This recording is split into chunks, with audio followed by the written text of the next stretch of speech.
जोहार कॉमरेड चंद्र राजेश्वर राव। जोहार जोहार। जोहार कॉमरेड चंद्र राजेश्वर राव। जोहार जोहार। जोहार कॉमरेड चंद्र राजेश्वर राव। जोहार जोहार। अमर है कॉमरेड चंद्र राजेश्वर राव। अमर है, अमर है।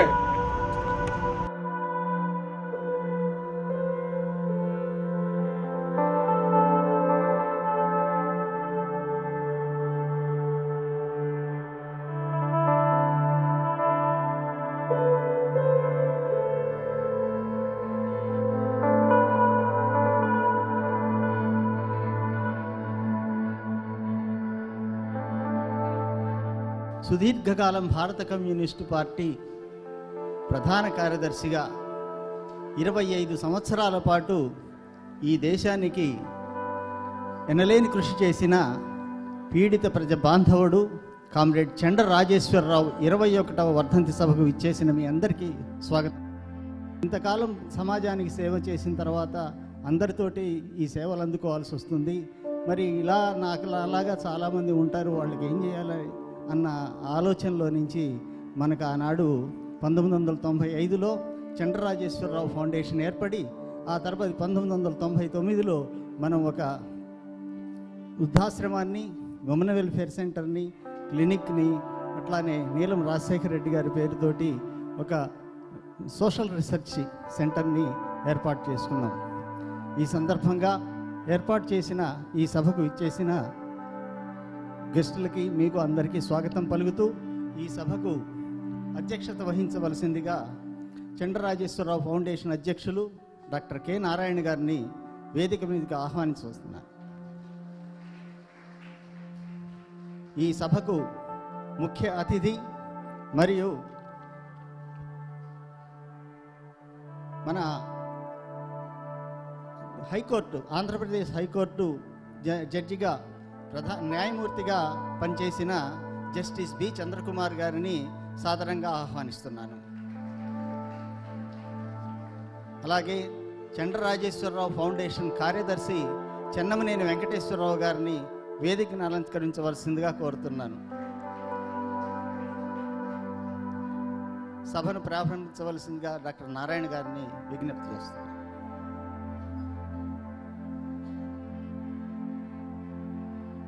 ఇప్పుడు మన చంద్రకుమార్ గారిని సిఆర్ విగ్రహానికి పూలమాల వేయాల్సిన కోరుతా ఉన్నాను.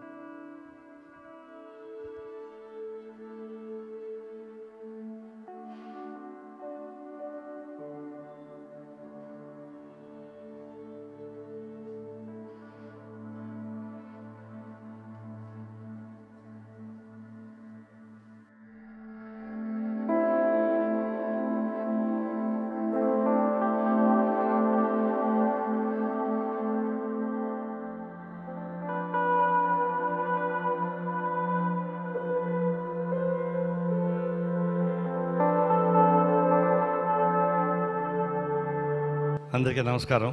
ప్రతి సంవత్సరం పెడుతున్నటువంటి సమావేశాలలాగానే ఈరోజు కూడా నిర్వహిద్దాం అనుకున్నాం. అయితే ఈసారి జస్టిస్ చంద్రకుమార్ గారు మనకు అందుబాటులో ఉండడం, ఈరోజు కార్యక్రమానికి ఒక ప్రాముఖ్యత వచ్చిందని నేను భావిస్తా ఉన్నా. చంద్రకుమార్ గారు విద్యార్థి దశ నుంచే వామపక్ష భావాల్లో ఉన్నవారు. నేను ఇప్పుడు ఫ్రీగా చెప్పగలను ఆయన గురించి, ఇంతకుముందు చెప్పడానికి కుదరదు. ఆయన జస్టిస్ పదవిలో ఉన్నప్పుడు మేము ఎప్పుడు కూడా వారిని గురించి బహిరంగంగా మాకు వామపక్ష భావాలు అంటే చెప్పేవాళ్ళం కాదు, చెప్పడం కూడా మంచిది కాదు. అందులో ఈ జ్యుడిషియరీ ఎప్పుడు కానీ ఆకు ముళ్ళు మీద వాళ్ళ ముళ్ళు ఆకు మీద వాళ్ళ ఆకే నష్టం. జ్యుడిషియరీ ఉండే వాళ్ళకి ఇదొక తలనొప్పి. పబ్లిక్ అందరినీ కలవడం ఇబ్బంది. తర్వాత కొంచెం ఓపెన్ ఫంక్షన్స్లో కానీ ఓపెన్ కలవడం కూడా రెస్ట్రిక్షన్ చెప్తూ ఉంటారు. మా ఫ్రెండ్స్ చెప్పేవాళ్ళు, మీకేం యువతను కలుస్తుంటారు, మాకు వచ్చేటికి అన్ని ఇబ్బందులు ఉంటాయని చెప్పేసి. అలాంటప్పుడు మేము కూడా మా జాగ్రత్తలోనే మేము ఉన్నాం తప్ప ఓపెన్కి ఎప్పుడు చెప్పలేదు. అయితే వారి తీర్పులు కానీ వారి జ్యుడిషియరీ సమావేశాల్లో, లాయర్ల సమావేశాల్లో, ఇతర సమస్యలు పాల్గొన్నప్పుడు వారు వెలిబుచ్చే అభిప్రాయాలను ఎప్పుడు నేను ఫాలో అవుతూనే ఉన్నాను. కొంతమంది ఫ్రెండ్స్ బహుశా తిరుపతి అనుకుంటాను, మీరు ట్రాన్స్ఫర్ అయిపోయేటప్పుడు ఒక సభ జరిగింది. లాయర్లంతా నా దగ్గరికి వచ్చి, ఎవరయ్యా చంద్రకుమార్ గారు చాలా బ్రహ్మాండంగా మాట్లాడారు, అచ్చంగా కమ్యూనిస్ట్ లాగానే మాట్లాడాడు ఏంటి అన్నారు. నేను తెలియనట్టు ఊరుకున్నాను. అంటే వాళ్ళకు కూడా తెలియదు మనకు పరిచయం అని చెప్పేసి. అట్లా ఆ యాంగిల్లో వాళ్ళ ఏరియాలో ఒక మంచి పేరు సంపాదించుకున్నాడు. చంద్రకుమార్ అంటే వారి యొక్క ప్రత్యేకమైనటువంటి శైలి, అప్రోచ్ కేవలం ఆ పుస్తకాల్లో ఉండేవరకే పరిమితమయ్యి ఆ ఫ్రేమ్వర్క్లో కాకుండా సామాజిక బాధ్యతను స్పందించేటువంటి అవకాశాలు ఎక్కువ నేను చూశాను.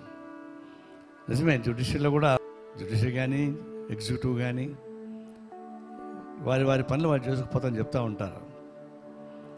అంటే ఆయా ఫ్రేమ్వర్క్లో పనిచేయడం ఒకటైతే, అందులో అవుట్ ఆఫ్ ది వేలో కూడా పనిచేయాల్సిన అవసరం ఒకసారి వస్తుంది. సామాజిక స్పృహ ఉండి సామాన్య ప్రజల యొక్క సమస్యల పక్షపాత వైఖరి ఉండాలన్నప్పుడు కొన్ని సందర్భాల్లో అవుట్ ఆఫ్ ది వేలో కూడా అధికారులు పనిచేయాల్సి వస్తుంది. అయితే 2 రకాలు ఉన్నారు అధికారులు ఉన్నారు. అవుట్ ఆఫ్ ది వేలో పేదలకు, సామాన్య ప్రజానీకానికి వ్యతిరేకంగా చేసేవాళ్ళు ఎక్కువ మంది ఉంటారు. అవుట్ ఆఫ్ ది వేలో కూడా సామాన్య ప్రజానీకానికి అనుకూలంగా చేసేవాళ్ళు చాలా తక్కువ మంది ఉంటారు. అలాంటి తక్కువ మందిలో జస్టిస్ చంద్రకుమార్ గారు ఒకళ్ళు. ఇంకా చాలామంది పేర్లు ఉన్నాయి, నా పేర్లు చెప్పలేను. అది అవసరం కూడా ఒక్కొక్కసారి. దానివల్ల నష్టం ఉండదు, సమాజానికి కానీ నైతికంగా కానీ మోరల్ వ్యవహారాల్లో కానీ నష్టం ఉండదు.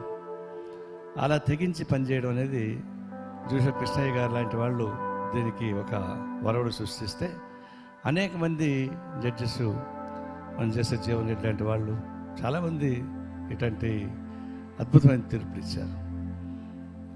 ఆ సందర్భంగా నేను చంద్రకుమార్ గారిని కూడా ఎప్పుడు గుర్తుపెట్టుకునే ఉంటాను. ఇప్పుడు ఈ చంద్రరాజేశ్వర గారి వర్ధంతి జరుగుతుందంటే ఇది చాలా రెలవెంట్ అనిపిస్తూ ఉంది నాకు. దేశంలో వస్తున్న రాజకీయాలు మార్పులు, రాజేశ్వరరావు గారు అంటే ఆయన కేవలం కమ్యూనిస్ట్ పార్టీ నాయకుడే కాకుండా భూ సమస్యని, ఇది ప్రజల సమస్య, ప్రజలకు ఒక హక్కు ఉండేటువంటి విధానం, ఈ హక్కుని కల్పించడం, తెలియపరచడం, ఆచరణలో ప్రజానీకానికి ఉద్యమం వైపు తీసుకెళ్ళడం, జాతీయ స్థాయిలో పార్లమెంటును కూడా ప్రతిబింబించే పద్ధతుల్లో కొన్ని మార్పులు తీసుకురావడం, అట్లాంటివి చేసిన వ్యక్తి వాటిలో చంద్రరాజేశ్వర గారు గొప్ప కృషి చేశారు. తెలంగాణ సాయుధ పోరాట స్ఫూర్తి అది కేవలం నిజాం రాజుని తొలగించడమే కాదు, వచ్చింది భూమి కోసం, భుక్తి కోసం, తెలంగాణ విముక్తి కోసం వచ్చేటువంటి ఉద్యమం ఇది. ఆ భూమి కోసం వచ్చిన సమస్యల్లో సాయుధ పోరాటం వైపు దాకా వెళ్ళిపోయింది. చల్లపల్లి జమీందారుకు వ్యతిరేకంగా ఆయన స్వస్థలంలోనే భూములను ఆక్రమించి పేద ప్రజానికానికి, రైతాంగానికి స్వాధీనం చేసినటువంటి వ్యక్తి చంద్రరాజేశ్వర గారు. జాతీయ స్థాయిలో దున్నేవాడికే భూమిని, భూ ఆక్రమణ ఉద్యమాన్ని ధైర్యంగా పిలిపించింది ఆయన ఒక్కళ్ళే. అప్పుడే బీహార్లో మొత్తం భూమి కోసం జరిగిన పోరాటం పెద్ద ఎత్తున జరిగింది. దేశవ్యాప్తంగా భూమి కోసం ప్రత్యక్ష పోరాటం సాగించి చివరి కేంద్ర ప్రభుత్వాన్ని సైతం ఆలోచింపజేయించి భూ సంస్కరణ కోసం ఒక చెడో మంచో ఒక చట్టాన్ని తీసడానికి ఉపయోగపడింది. అట్లాగే గిరిజనులకి, కొండమ్మ తల్లిని నమ్ముకున్నటువంటి గిరిజనులకి, ఆ కొండమ్మ తల్లిని నమ్ముకున్న గిరిజనులకి ఆ భూమిని హక్కు లేదు. అలాంటి వారికి కనీసం చెట్టు పట్టాల ద్వారా అయినా సరే భూమి హక్కు కల్పించమని చెప్పేసి అని రాజేశ్వర గారి మొట్టమొదట అప్పుడు రాజీవ్ గాంధీ ప్రధానమంత్రి ఉన్నప్పుడు ఆయన ప్రతిపాదన చేయడం, ఆయన అంగీకరించడం, ఆ తర్వాత అడవి భూములపైన కూడా కొన్ని గిరిజనులకు హక్కు వచ్చేటువంటి అనేక మార్పులు తీసుకొచ్చారు. అంటే ఏ మార్పు తీసుకొచ్చినా వర్గ స్వభావం రీత్యా మంచి మార్పు తీసాలని ప్రయత్నించినా ఆచరణకు వచ్చేకాడికి మళ్ళీ పేదవాళ్ళకి, గిరిజనులకు వ్యతిరేకమైనటువంటి ఫలితాలు ఎక్కువ వస్తున్నాయి. అంటే కొద్దిలో గొప్ప మేలంటే కొద్దిగా గొప్ప మేలనే ఉద్దేశంతో కొన్ని కార్యక్రమాలు జరిగినాయి. ఇప్పుడు భూమి మీద హక్కు పోతా ఉంది. సాధించుకున్నటువంటి హక్కు కాస్త కేంద్ర ప్రభుత్వం లాగేసుకుంటా ఉంది. ఇప్పుడు రెండోసారి అంటే పార్లమెంట్లో చర్చించి దాన్ని ఆమోదించేటువంటి తీర్మానాన్ని అదే పార్లమెంట్లో ఆమోదించనీయకుండా ఆర్డినెన్స్ రూపంగా ఆ పాత భూసేకరణ చట్టాన్ని మార్చాలని ప్రయత్నిస్తున్నారు. ఒకసారి ప్రయత్నించారు, టైం జరిగి రెండోసారి కూడా మళ్ళీ ప్రెసిడెంట్ ఆఫ్ ఇండియా సంతకం పెట్టుకొచ్చుకున్నారు. అంటే పూర్తి పార్లమెంటు ఈనాడు అధికార పార్టీలో ఉన్న మొదలుకొని ప్రతి ఉన్న మొదలు అంగీకరించేటువంటి ఒక అంశాన్ని వెనక్కి తీసుకెళ్ళడానికి పార్లమెంటును సైతం పక్కన పెట్టి ఆర్డినెన్స్ రూపంలో దాన్ని అమలుపరచాలని ప్రయత్నిస్తున్నారు. అంటే ఎంత కష్టపడుతున్నారు. మరి మహిళా బిల్లు ఇప్పుడు 17 ఏళ్ళుగా పెండింగ్లో ఉంది. అది కాంగ్రెస్ పార్టీ అధికారంలో ఉండింది, ఆ తర్వాత మళ్ళీ బీజేపీ అధికారంలోకి వచ్చింది. వీళ్ళందరూ మహిళా బిల్లు కోసం కావాలని కోరిన వాళ్ళే. అందులో మహిళా బిల్లు దానికి గీతా ముఖర్జీ గారిని అధ్యక్షులుగా పెట్టి దేశం మొత్తం మీదుగా పర్యటించి ఒకరి నివేదిక తీసుకొని, దానికి కారణం ఆనాడు బీజేపీ గవర్నమెంటే. రిపోర్టు సబ్మిట్ చేసింది 17 ఏళ్ళు అయిపోయింది. ఇప్పుడు దాకా మహిళా బిల్లునికి నోచుకోలేదు. కానీ భూసేకరణ బిల్లుకు మాత్రం ఆర్డినెన్స్ రూపంగా మార్చాలని ప్రయత్నిస్తున్నారు. పార్లమెంట్ రాలేదు కదా బయటికి. అంటే దీన్ని బట్టి వాళ్ళకి అవసరం ఉన్నది ప్రజలకు ఉపయోగపడేటువంటిది కాకుండా కొంత వెస్టర్న్ ఇంట్రెస్ట్లకు ఉపయోగపడేటువంటి అంశాన్ని ఎంత సీరియస్ తీసుకొస్తారో మనం అర్థం చేసుకోవచ్చు. ఇప్పుడు సాధించుకునేటువంటి అంశాలు చాలా నష్టం వస్తుంది. అట్లా అభివృద్ధి అనేది అందరికీ ఉపయోగమే. కానీ ఈ అభివృద్ధి ఎవరి కోసం? సామాన్య ప్రజల కోసమా, లేకపోతే అభివృద్ధి కోసమా? అభివృద్ధి కోసం అయితే ఫ్లైఓవర్లు వస్తాయి, మెట్రోలు వస్తాయి, రకరకాల హైటెక్స్ వస్తాయి. ఈరోజు ఒక కొత్త అగ్రిమెంట్ చేసుకుంది టీఆర్ఎస్ గవర్నమెంట్. హోల్సేల్ వాళ్ళకి ప్లేస్ ఇస్తున్నారు. అంటే ఇక్కడ పండించుకునేవాడికి అవసరం లేదు, చిన్న చిన్న షాపులు నాశనం అయిపోతాయి. దాదాపు 5 కోట్ల చిరు వ్యాపారస్తుల కుటుంబాలు మొత్తం నాశనం అయిపోయే పద్ధతుల్లో వస్తూ ఉన్నాయి. దానికంత సపోర్ట్ చేస్తున్నారు. అందులో చట్టాలు అట్లా మారిపోతున్నాయి. ఒకవైపున రైతాంగానికి నష్టం వచ్చే పని వస్తుంటే, మరోవైపున ప్రజాస్వామ్యం సూత్రీకరణ ఎక్కడ వస్తూ ఉంది? Where is democracy? మొన్న నల్గొండ జిల్లాలో టెర్రరిస్టుల ఘటనలు చూసాం. అదే రోజు తిరుపతి శేషాచలం అడవుల్లో 20 మందిని కూలీల్ని సామూహికంగా చంపేసిన ఘటనలు చూసాం. అంటే ఇది మీరు బహుశా మామూలు మీడియా పేపర్లు తిరగేస్తే ఈడ మొత్తం కరుడుగట్టిన స్మగ్లర్సు కాబట్టి వాళ్ళని చంపినా పర్వాలేదు. శేషాచలం అడవిలో వాళ్ళంతా స్మగ్లర్సు, దొంగలు కాబట్టి వాళ్ళంతా చంపినా పర్వాలేదు అనేటువంటి వర్షం ఎక్కువ పోతా ఉంది. ఏదో టీవీ 99 లేదా లెఫ్ట్ పార్టీస్ ఇచ్చే స్టేట్మెంట్ ఏదైనా ఉంటే అది ఎక్కడో మైనర్ అయిపోతా ఉంది. మేము కోరేది ఏంటంటే, శేషాచలం అడవిలో ఉన్నటువంటి కూలీలు అడవిలోకి ఎందుకు పోయారు, రాత్రుల్లో ఏం పని చేస్తున్నారు, అడేం గడ్డి కోస్తున్నారా అని ఒక సెటైర్లు విసురుతున్నారు మంత్రులు, లేదంటే వాళ్ళకి అనుకూలంగా ఉండేవాళ్ళు. మమ్మల్ని ప్రశ్నిస్తున్నారు. నేను ఆ రోజే ఉదయం 10 గంటలకే ఫేస్బుక్లోను ట్విట్టర్లో పెట్టాను, ఇది అన్యాయం అని చెప్పని. నా మీద దాడి. అంటే కమ్యూనిస్టులు స్మగ్లర్లను సపోర్ట్ చేస్తారా, దొంగలను సపోర్ట్ చేస్తారా, క్రూరులను సపోర్ట్ చేస్తారా, అడవిలో వాళ్ళకి ఏం పని, అడేం గడ్డి కోసుకుంటున్నారా, వాళ్ళు కలిసి తప్పే ఉంది, ప్రభుత్వ సంపద మొత్తం దోసుకుపోతుంటే మీరు చూస్తూ ఉంటారా అని నా పైన దాడి వస్తూ ఉంది. దానికి సమాధానం చెప్పుకుంటున్నా, అది వేరు. అంటే నిజంగానే ఆ కూలీలు ఎర్రచందనం కొట్టుకొని తీసుకెళ్ళి అమ్ముకుంటున్నారా? వాళ్ళకేం తెలుసు? ఎవరో ఒక మేస్త్రి వస్తాడు, ఒక 50 మంది రెండు మతపోరు అంటాడు, 50 మంది తీసుకెళ్తారు, నీ పని చేయని డబ్బులు ఇస్తూ ఉంటాడు, ఏదో పని చేస్తారు, డబ్బులు తీసుకొని పోతారు వాళ్ళు. ప్రభుత్వం చేయాల్సిన పని ఏంటి? వాళ్ళు ఎవరు తీసుకెళ్ళారు? వాళ్ళని ఛేదించకుండా వాడు ఎవరి తరఫున డబ్బులు ఖర్చు పెడుతున్నాడు, డబ్బులు ఎవరు దీన్ని స్పాన్సర్ చేస్తున్నారు, ఈ తీసుకెళ్ళిపోయి ఎవరు అమ్ముతున్నాడు, దాన్ని మూలాలు పట్టుకోకుండా ఆ చెట్లు కొట్టులను మాత్రం పట్టుకొని సామూహిక కాల్చాడ పారేస్తున్నారు. వాళ్ళకన్నీ సంబంధాలు ఉన్నాయి. నేను చెప్పింది ఒక్క స్మగ్లర్ని మీరు చంపండి, నాకు అభ్యంతరం. ఒక్క స్మగ్లర్ని చంపితే కూడా నేను నాకు సంతోషిస్తాను. వాళ్ళ జోలికి వెళ్ళలేకపోతున్నారు, అది పో వాళ్ళ పక్కకి. అట్లాగే నిజమే, ఇప్పుడు నేను వికారుద్దని సపోర్ట్ చేయడంలా, ఏ టెర్రరిజం ఏ మూల వచ్చినా కూడా దాన్ని వ్యతిరేకించాల్సిందే. అంటే చేతికి కప్పులు వేసుకొని ఉన్నవాడు ఫ్రీగా ఉన్న పోలీసులు ఎట్లా చంపుతాడని ప్రయత్నిస్తాడు? దానికి సభ్య సమాజం నమ్మాలి కదా. వాడు క్రూరుడు కావచ్చు, దుర్మార్గుడు కావచ్చు, కూనీకోరు కావచ్చు, దానికి చట్టాలు ఉన్నాయి కదా. మన చట్టం వదిలిపెట్టి మనం గవర్నమెంట్ ఆ లైన్ తీసుకుంటే, చట్టాన్ని ప్రభుత్వం అధికారాన్ని చర్య తీసుకుని పక్కన పెడితే సామాన్య ప్రజలకు పక్కన పెట్టరు. సామాన్య ప్రజానికి చట్టం అడ్డం వస్తుంది, గవర్నమెంట్కి పోలీసు చట్టం అడ్డం రాదా? అదే సాధ్యమైతే సివిల్ వార్ జరగదా? ఇంకా కంట్రోల్ ఎక్కడి నుంచి ఉంటుంది? ఇవన్నీ ప్రశ్నలు. ఈ ప్రశ్నల్ని చంద్రకుమార్ గారికి ప్రశ్నిస్తున్నాయి. ఇప్పుడు ఇవన్నీ చూస్తున్నప్పుడు చంద్రరాజేశ్వరరావు లాంటి వాళ్ళు ప్రతి ఒక్కడికి దున్నేవాడికి భూమి కల్పించేటువంటి స్థాయి వస్తే ఈ సమస్యలు రావని. ఆ కూలీలు ఎక్కడి నుంచి వచ్చారు? వాళ్ళకందరికీ 1 ఎకరా 2 ఎకరాలు భూమి ఇచ్చి ఉంటే వాళ్ళకి కూలికి రారు కదా, వాళ్ళు బతుకుండేవాళ్ళు కదా. కాబట్టి అసలు భూ సమస్య పరిష్కారం చేయకుండా ఏ సమస్య పరిష్కారం సాధ్యం కాదు ఈ దేశంలో. చాలామంది ఉన్నారు, ఇది అవుట్డేటెడ్, అది ఇప్పుడు అక్కడ భూములు అంత రియల్ ఎస్టేట్ అయిపోయినాయి, కార్పొరేట్ కలిసి వచ్చేసింది, కాబట్టి ఇప్పుడు దున్నేవాడికి ఏ భూమి అనేది అవుట్డేట్ అని కొంతమంది చెప్తున్నారు. అది దుర్మార్గం. ఇది హైదరాబాద్ చుట్టుపక్కల ఉన్నటువంటి రియల్ ఎస్టేట్ దృష్టిలో పెట్టుకొని, కొంతమంది కార్పొరేట్ కంపెనీస్ యొక్క వ్యవసాయం దృష్టిలో పెట్టుకొని దేశం అంతా ఇట్లా ఉందంటే ఇట్లా కూర్తుంది. తిరిగి చూడండి, ఒక పక్క పోయి అడవుల ప్రాంతం చూడండి, మానవ ప్రాంతం చూడండి, ఇంకా భూమి విస్తారమైన భూమి ఉంది.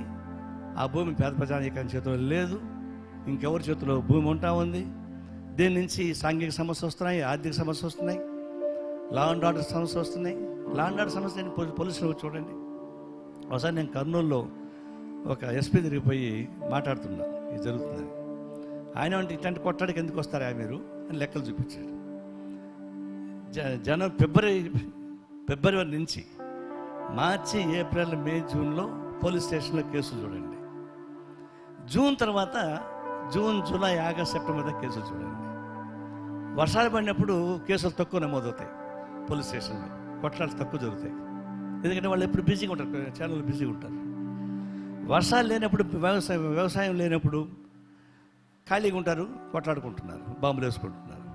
ఇప్పుడు అందరికీ నీళ్లు కల్పించండి, మీరు ప్రాజెక్టులు కట్టించండి, నీళ్లు వస్తే అందరూ వ్యవసాయం చేసుకుంటారు అట్లా అని చెప్పేసి. అంటే భూమి నుంచి కొట్లాట ఉంటాయి. నేను వెస్ట్ గోదావరి జిల్లాలో ఒకసారి చూసా, ఒక ఊర్లో 2 గ్రూపులు ఉంటాయి. ఇద్దరు కేసు పెట్టుకున్నారు, కోర్టుకు పోతారు. ఇద్దరు ఒకే కారులో వస్తారు, కోర్టుకు వస్తారు, ఈ పక్క ఆ పక్క నుంచి ఉంటారు. మళ్ళీ కోర్టు మీద ఇద్దరు ఒకే కారులో పోతారు. ఏమంటే మాకు బిజీనండి, ఖాళీ ఉండదు, డబ్బులు దండగా, కోర్టులో జడ్జి ఇచ్చే తీర్పు ఆమోదిస్తాం, ఇద్దరు ఒకటి వచ్చిపోతూ ఉంటారు. అదే తెలంగాణ రాయలసీమలో అయితే వీడెక్కడి బస్సు వాడు ఎక్కడు, బస్సు ఎక్కడు. కాబట్టి కల్చర్, నీళ్లుండి, వసతులుండి, వ్యవసాయం ఉండే చోట ఉండేటువంటి అంశాలకి నీళ్లు లేకుండా, వ్యవసాయం లేకుండా, ఖాళీగా ఉండడానికి తేడాలు వస్తాయి. అందువల్ల సకల సమస్యలు దీనిపై ఆధారపడాయి. కాబట్టి చంద్రరాజేశ్వరరావు చనిపోయి 21 ఏళ్ళు అయినా కూడా రెలవెంట్ ఇది తగిన సందర్భం అని మాకు అనిపిస్తూ ఉంది. ఇప్పుడు జరుగుతున్న నేపథ్యం చూస్తుంటే ఈ రాష్ట్రంలో, తెలుగు రాష్ట్రంలో 2 రాష్ట్రాల్లో జరిగినటువంటి దాడులు కానీ, అంటే కేంద్రంలో భూ సమస్యల చట్టాల్లో వచ్చే మార్పులు కానీ, కార్పొరేట్ కంపెనీకి సంబంధించినటువంటి వచ్చే మార్పులు కానీ, ఇవన్నీ చూసినప్పుడు ఎవరు దోపిడీదారులు, ఎవరు దొంగలు అంటే 16 మంది కేంద్రంలో ఉన్నటువంటి క్యాబినెట్లో 16 మంది డబ్బులు ఎగ్గొట్టిన వాళ్ళు ఉన్నారు, డిఫాల్టర్స్. అది డబ్బులు అంటే 100-200 కాదు, వేల కోట్ల రూపాయలు ఎగ్గొట్టిన వాళ్ళు ఉన్నారు. మరి వాళ్ళందరూ చట్టం చేయడానికి ప్రయత్నిస్తారు అక్కడ కూర్చొని. ఇంకొక వైపునేమో కూలీళ్ళు దొంగలు కాబట్టి, స్మగ్లర్స్ కాబట్టి చంపేస్తూ ఉంటున్నారు. ఇవన్నీ ఒక కాంట్రాడిక్టరీ సమస్యలు వస్తూ ఉన్నాయి. దీనిలో మన యాంగిల్ పోవడానికి అతి కష్టం. మీడియా కానీ, లేదంటే క్లాస్ యాంగిల్లో కానీ సమస్యలు చాలా ఇబ్బంది అవుతాయి. ఏటికి ఎదురెట్టి అవుతుంది. ఏటికి ఎదిరినా ఇదే మనం కొనసాగించాల్సింది. చంద్రరాజేశ్వరరావు గారి స్ఫూర్తిని కొనసాగిస్తే తప్ప భవిష్యత్తులో న్యాయం కోసం నిలబడేది సాధ్యం కాదు. ఈరోజు చెప్తున్నట్టు నోరులే, రేపు వాళ్ళ తప్పని మన రైట్ అని చెప్పేసేటువంటి రోజు ఖచ్చితంగా వస్తుందని చెప్పేసి నమ్మకం నాకు ఉంది. ఆ నమ్మకంతో పనిచేస్తున్నాం. అదే సందర్భంలో ఈరోజు జరుగుతున్నటువంటి ఈ సభలో మనకు అంగీకరించి చంద్రకుమార్ గారు అమూల్యమైన సందేశం ఇవ్వడానికి వచ్చారు. నాకు చాలా సంతోషంగా ఉంది. వారి విద్యార్థులు మాకు పరిచయాలు ఉన్న, ఆ తర్వాత వారి వృత్తి వృత్తి వేరుగా ఉండడం వల్ల కలుసుకోలేకపోయినా భావాలు కలుస్తూ ఉంటాయి, బుద్ధిమాలితే కలుస్తుంటాయి, ఇన్స్పిరేషన్ కలుస్తుంటాయి. ఈ సందర్భంగా ప్రత్యక్షంగా వారిని కలిసి వారితో కలిసి మాట్లాడుకోవడం, దీన్ని చీఫ్ గెస్ట్గా వారిని ఆహ్వానించడం, దీన్ని అంగీకరించడం నాకు సంతోషంగా ఉంది. వారిని మాట్లాడాల్సిందిగా మీ తరఫున కోరుతా ఉన్నాను. మిత్రులు నారాయణ గారు, చెన్నకేశవ్ గారు, వెంకటేశ్వరరావు గారు, మిత్రులు రామచంద్రారెడ్డి గారు, ఇతర సభలో ఉన్నటువంటి పెద్దలు అందరికీ నమస్కారం. చంద్రరాజేశ్వరరావు గారు చాలామందికి వ్యక్తిగతంగా మీకు పరిచయం ఉంటారు. వారి సహచరులు కూడా కొద్దిమంది ఇక్కడ ఉండి ఉండవచ్చు. వారి ఉపన్యాసాలు డైరెక్ట్గా విన్న వాళ్ళు కూడా కొద్దిమంది ఇక్కడ ఉండి ఉండవచ్చు. నాకు వ్యక్తిగతమైనటువంటి పరిచయం చాలా కొద్ది పరిచయం ఉంది నాకు చంద్రరాజేశ్వరరావు గారితో. 1968-69లో 68-69లో ఏఎస్ఎఫ్లో బాగా యాక్టివ్గా మేము అప్పుడు వర్క్ చేస్తున్నాం. ఆదిలాబాద్ జిల్లా మొత్తం విద్యార్థి ఉద్యమంలో కార్యకర్తగా పనిచేస్తున్న ఆ రోజుల్లో. అప్పుడు బహుశా ఏలూరు అనుకుంటా, ఏలూరు విజయవాడలోనో మహాసభలు జరిగినాయి. మహాసభలలో రాజేశ్వరరావు గారు అక్కడ పాల్గొన్నారు. 1968 or 69 నాకు సరే జ్ఞాపకం లేదు. విజయవాడలో జరిగినప్పుడు రాజేశ్వరరావు గారుకి పర్సనల్గా వ్యక్తిగతమైనటువంటి సహాయకులుగా కొంతమంది పిల్లల్ని, కొంతమంది కామ్రేడ్స్ని అక్కడ ఏర్పాటు చేశారు. అట్లా ఉన్నటువంటి 4-5 పిల్లల్లో, విద్యార్థుల్లో నేను కూడా ఒక విద్యార్థిగా రాజేశ్వరరావు గారితో పాటు ఉండడం, ఆయన బ్యాగ్ పట్టుకొని ఆయనతో పాటు నడవడం, ఒక్కరోజు మట్టుకు టోటల్గా రాజేశ్వరరావు గారితో ఉండేటటువంటి ఒక అనుభవం అనేది కలిగింది. వారితో మాట్లాడేటువంటి అవకాశం కూడా నాకు ఆ సమయంలో దొరికింది. సరే తర్వాత అనేక కారణాల వల్ల రకరకాల మార్పులు రావడం జరిగింది. ఉద్యమంలో కూడా చేర్పులు మార్పులు రావడం వల్ల సరే దారులు కూడా కొద్దిగా వేరేని, అది వేరే విషయం. సో ఈరోజు దేశానికి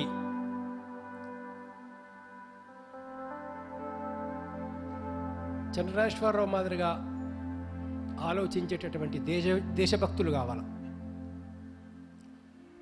ఆయన విద్యార్థిగా ఉన్నప్పుడే మామూలుగా ఆరోగ్యం పట్ల చాలా జాగ్రత్త తీసుకునేవారు. ఎక్సర్సైజ్ చేసి మంచి బలమైనటువంటి దృఢమైనటువంటి ఆరోగ్యాన్ని కలిగి ఉండేవారు. రౌడీలు అంటే ఈయన కూడా ఒక పెద్ద మంచి పర్సనాలిటీ ఉన్నటువంటి వ్యక్తిగా ఉండేవాడు. కానీ ఒక 10 మంది రౌడీలను ఎదిరించే వాళ్ళు ఎవరు అంటే రాజేశ్వరరావు అని చెప్పుకునే పరిస్థితి అక్కడ.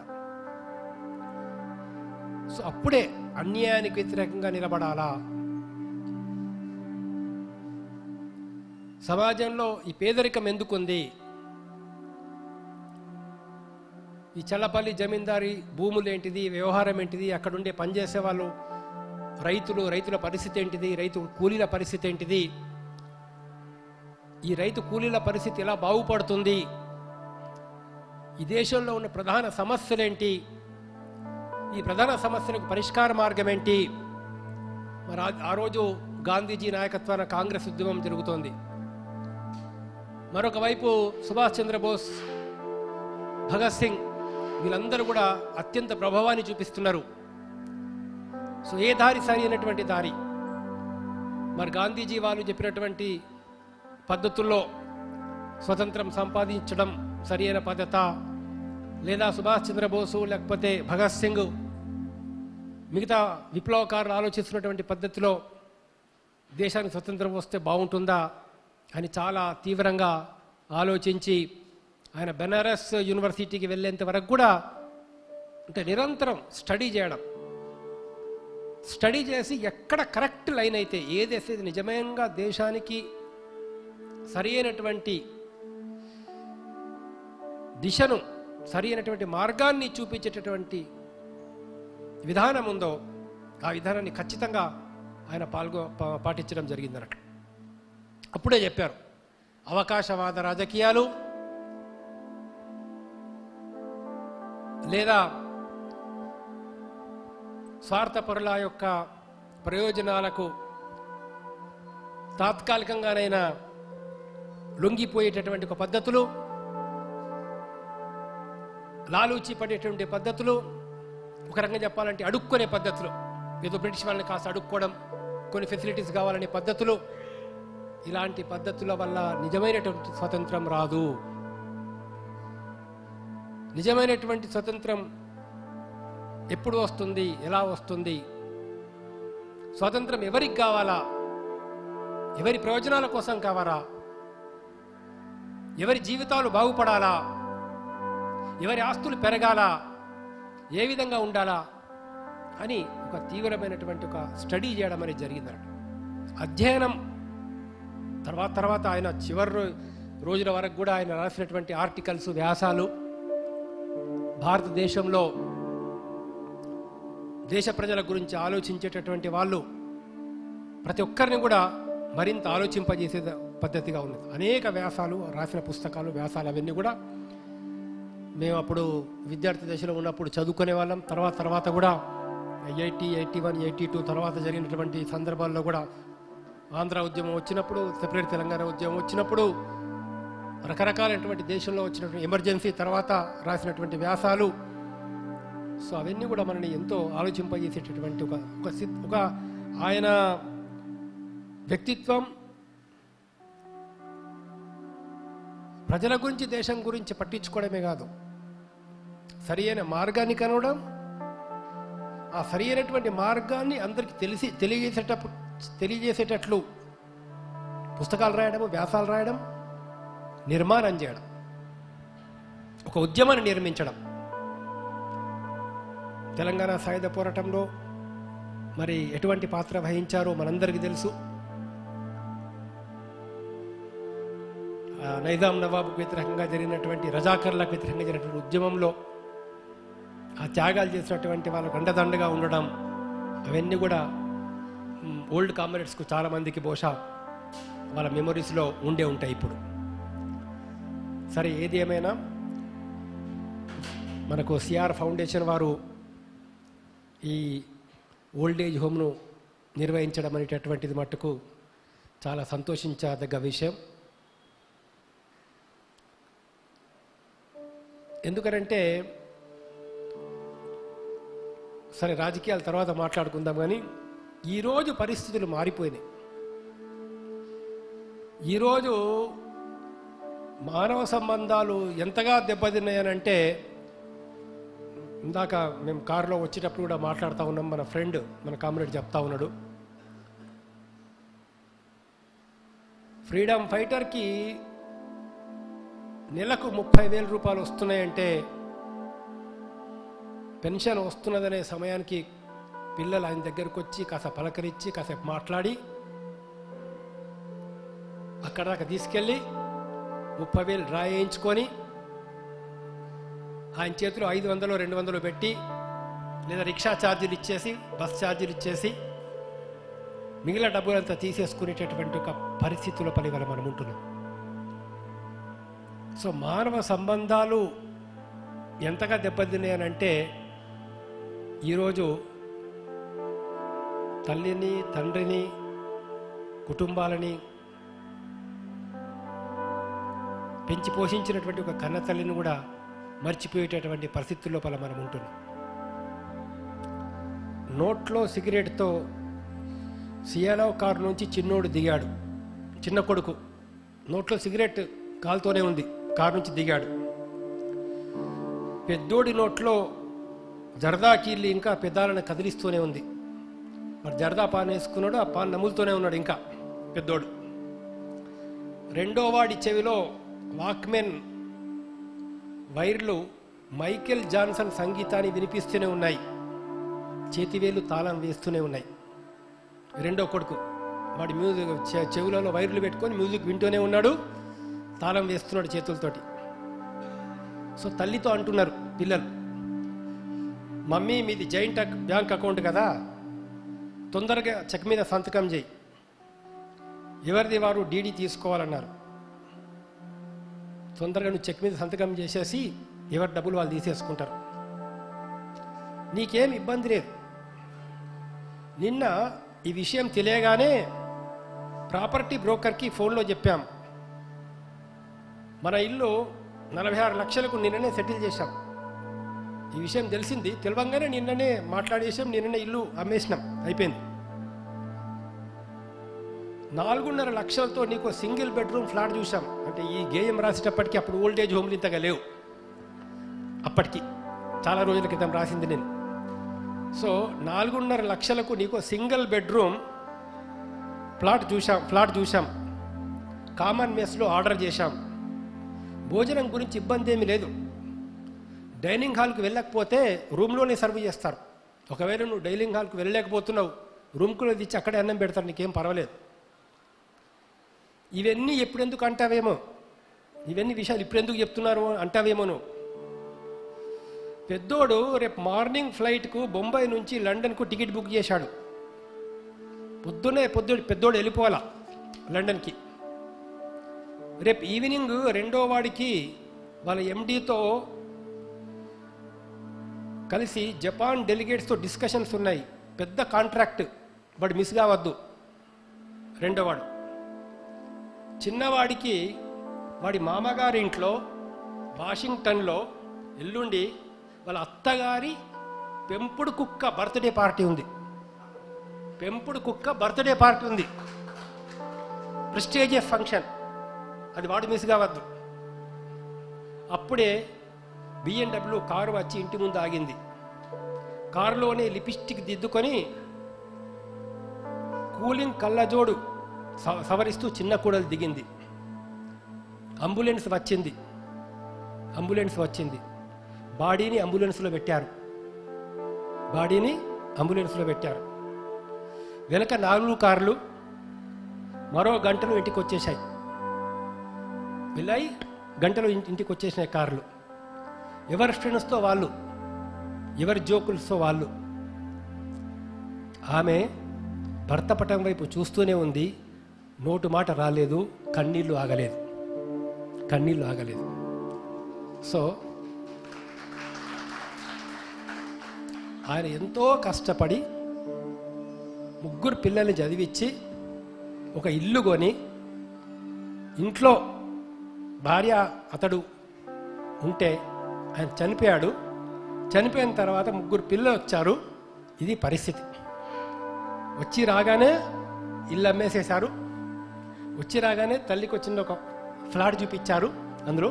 సో ఈ రోజు ఉన్నటువంటి ఒక పరిస్థితులు ఎలా ఉన్నాయని చెప్పేసి చెప్తూ ఒక గేయం రాశాను. చాలా రోజుల క్రితం రాసినటువంటి గేయం ఇది.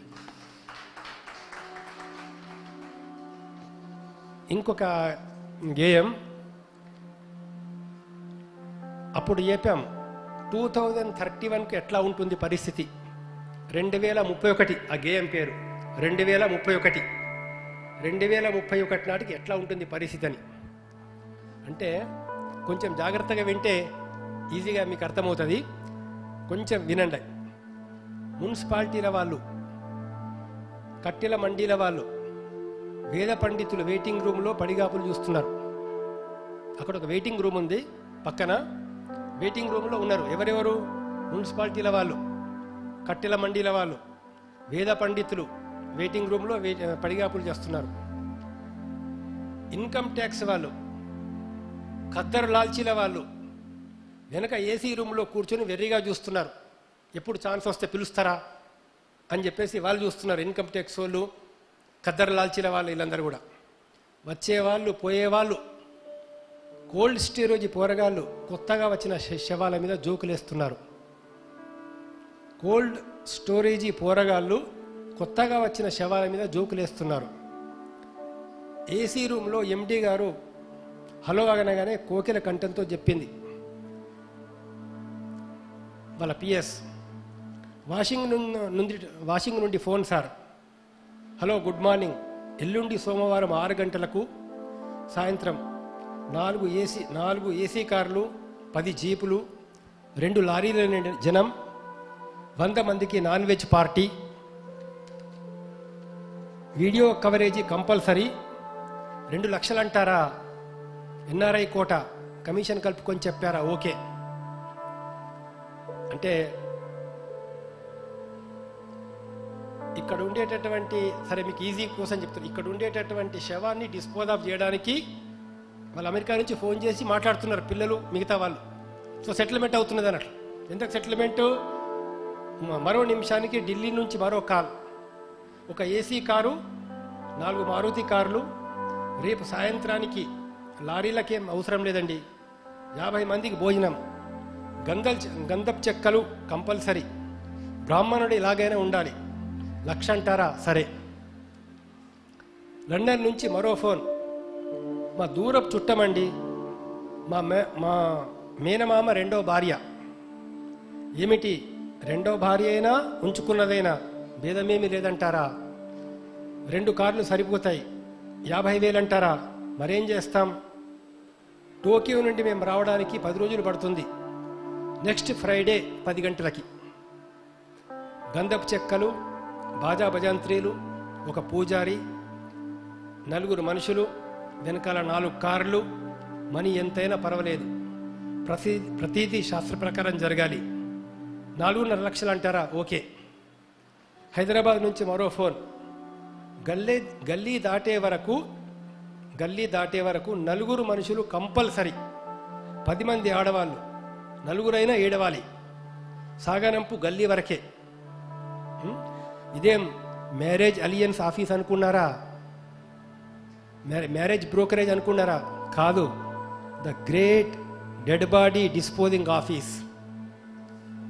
శవాలను తరలించే ఆఫీసులు వస్తాయి, శవాలను తరలించే ఆఫీసు ఇంకో 10 సంవత్సరాల తర్వాత వస్తుంది, అప్పుడు ఎట్లా ఉంటుంది పరిస్థితి అని చెప్పేసి అంత పెద్ద బిజినెస్. ఇంకా ఏది ఉండదు భవిష్యత్తులో 10 సంవత్సరాల తర్వాత. ఇక్కడ ఎవరో చనిపోతే అమెరికా నుంచి ఇంగ్లాండ్ నుంచి ఫోన్ చేసి ఆ శవాన్ని ఎలా తీసుకుపోవాలా, దానికి ఎంత డబ్బులు ఇవ్వాలా, వాడు అక్కడి నుంచే ఫోన్లో చెప్తాడు, ఆన్లైన్లో డబ్బులు పంపించేస్తాడు, ఇక్కడ మటుకు జరిగిపోతుంది. ఒక 2 ఏడవాలని చెప్తాడు, అంటే కూలి మనుషులు, ఒక 4 ఏడవాలని ఇంకోటి మాట్లాడుకుంటారు. సో ఇది సిచ్యువేషన్ జరగబోయే పరిస్థితి అని చెప్పేసి రాయడం జరిగింది. సో ఇవి మీ లైబ్రరీలో ఉండండి సార్, ఇంకో బుక్ కూడా ఉంది, తర్వాత ఇస్తాను. సో ఈ పరిస్థితుల్లో సమాజం ఎలా ఉంది, పరిస్థితులు ఎట్లా ఉన్నాయి, అవన్నీ కూడా మీకు తెలుసు. ఒక ప్రాబ్లం, ఏం ప్రాబ్లం అంటే చాలామంది ఏమని చెప్తారంటే పట్టించుకోకండి, మీరు పట్టించుకోకండి. ఓకే, బాగానే ఉంది, సరే కళ్ళు మూసుకుంటాం, చెవులు మూసుకుంటాం, నోరు మూసుకుంటాం, దానికంటే ఉత్తమం ఇంకోటి లేదనుకోండి నోరు మూసుకోవడం కంటే. సరే నోరు మూసుకుంటాం, కానీ ఆలోచనలు ఏం చేస్తావు, ఆలోచనలు ఆపుకోవడానికి సాధ్యమవుతుందా, ఆలోచనలు బట్టి కావడం ఆగడం లేదే.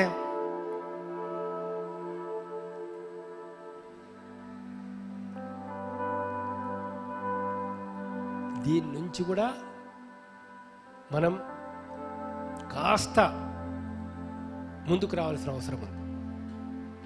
సరే మార్క్సిజం మనకేం చెప్పినా, మిగతా వాళ్ళు ఏం చెప్పినా కూడా గౌతమ బుద్ధుడు మట్టుకు ఒక చాలా మంచి విషయం చెప్పాడండి, చాలా చక్కటి విషయం చెప్పాడు.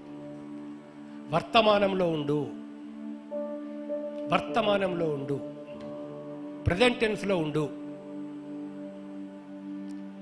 సమస్యల్లా మనకున్నటువంటి సమస్యలల్లా ఏంటంటే పెద్దవాళ్ళకి చెప్తున్నా ఇక్కడ, అంటే విద్యార్థులు వాళ్ళతో మళ్ళీ మాట్లాడతాను నేను, పెద్దవాళ్ళతో చెప్తున్నా, సమస్యల్లా మన మనసే. ఎందుకు? భోజనం పెట్టారు, ఇక్కడ చక్కగా ఉంది, మజ్జిగ ఇచ్చారు, మామిడికాయ పచ్చడి ఉంది, నువ్వు పచ్చడి తినచ్చు, మజ్జిగతో హ్యాపీ కలుపుకొని తినచ్చు. మజ్జిగతో కలుపుకొని ఒక్క ముద్ద నోట్లో పెట్టుకున్నావు, వెంటనే అక్కడ నీ కూతురు ఏం చేస్తుంది, నీ కొడుకు ఏం చేస్తున్నాడు, మనమడు ఎగ్జామ్కి వెళ్ళాడా వెళ్ళలేదా? మరి ఇక్కడ అన్నం తింటున్నావు, నువ్వు అన్నం తింటున్నావు, చక్కగా మజ్జిగ వేసుకొని పచ్చడి వేసుకొని తింటున్నావు. మజ్జిగ వేసుకొని పచ్చడి వేసుకొని తింటున్నప్పుడు నీ ఆలోచన అనేటటువంటిది అక్కడికి నువ్వు ఎందుకు తీసుకెళ్తున్నావు? ఈ ఆలోచన అనేటటువంటిది మనసుకు ఉండేటటువంటి ఒక ప్రధానమైన లక్షణం ఏంటంటే, అయితే గతంలోకి వెళ్ళిపోతుంది, లేకపోతే భవిష్యత్తులోకి వెళ్ళిపోతుంది. నిన్నేం జరిగింది, మొన్నేం జరిగింది, నా కోడలు ఏం చేసింది, నా కొడుకేం చేసినాడు, అల్లుడేం చేసినాడు, ఇది ఆలోచన.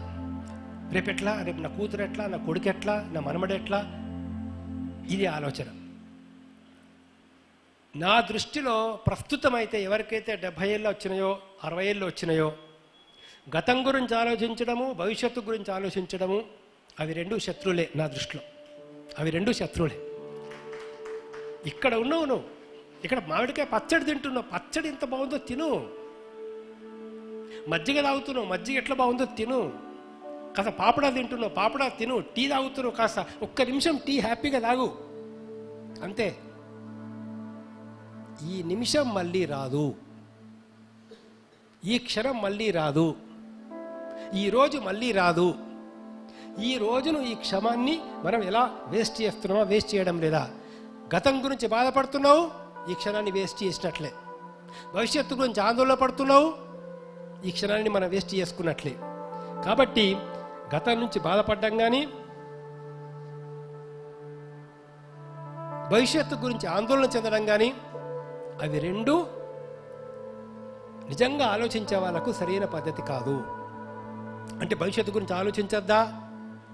చెప్తా నేను, అది ఎట్లా ఆలోచించాలా, ఏం చేయాలా. ఈ వేదిక మీదకి వచ్చి నేను ఇప్పుడు నా చంద్రకుమార్ గారు చాలా విషయాలు మన ముందు ఉంచారు. భవిష్యత్తులో ఏం చేయాలి అనేది ఒక ఉద్దేశం.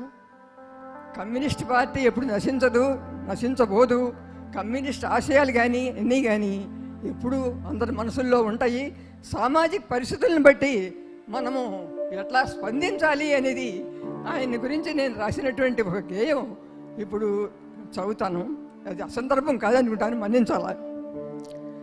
జోహార్ జోహార్ చండ ప్రచండుడా చండ రాజేశ్వర, ప్రజాసేవ ధ్యేయంతో సమసమాజ లక్ష్యంతో భూమి కోసం భుక్తి కోసం తెలంగాణ ముక్తి కోసం కడవరకు పోరాడిన కమ్యూనిస్ట్ యోధా, యో కమ్యూనిస్ట్ యోధా జోహార్ జోహార్. విశాలాంధ్ర ప్రజా రాజ్య శంఖారావం చేసి సాధించే తెలంగాణ రాష్ట్ర రాజధానిలో అమర కేంద్రమై నీవు వృద్ధుల కండైనావు. రాష్ట్ర రాజధానిలో అమర కేంద్రమై నీవు వృద్ధుల కండైనావు. జోహార్ జోహార్ చండ రాజేశ్వర.